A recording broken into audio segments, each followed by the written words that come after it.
Une armée de jeunes poilus a défilé dans les rues de Criquier. Des enfants qui ont rendu hommage aux hommes tombés pour la France lors de la Première Guerre mondiale. Et tous ont très bien compris la portée de cette cérémonie du 11 novembre. C'était pour célébrer leur victoire, enfin arrêter leur guerre. Et ils vivaient dans des conditions déplorables. C'est un hommage les gens qui ont combattu pour nous. Ils nous ont sauvés parce que s'ils ne nous avaient pas sauvés, ça aurait peut-être plus continué plus longtemps. Présentez, demi-tour, gauche. Malgré la présence de la pluie lors du défilé, de nombreux habitants de la commune y ont assisté, mais aussi des parents très fiers de leurs enfants.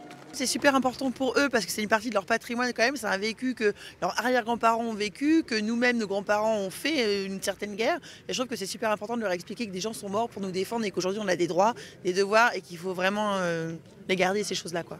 Pour eux, c'est ne pas oublier ce qui s'est passé avant, ne pas refaire la même chose, quoi. Donc non, ils se sont investis dedans et puis bien fait, bien expliqué, ils ont compris pourquoi la chose et n'espèrent ne pas revivre ça, quoi. Inculquer le devoir de mémoire, c'est l'objectif de la mairie qui a décidé pour la 2e année consécutive d'associer des enfants à ces commémorations. Dans le futur, si on veut que ça se proroge, il fallait déjà motiver les enfants maintenant. On espère, enfin j'espère personnellement, ça vaut ce que ça vaut, que dans quelques années, ces enfants-là qui auront grandi, qui auront fait leur vie, un jour ils diront tiens, à Criquier, dans le temps, on faisait une manifestation. Qu'est-ce qu'il en est aujourd'hui? Et ils viendront voir, peut-être il n'y aura plus rien. Ah, ben on va relancer. L'hommage s'est terminé avec un moment de recueillement devant le monument aux morts.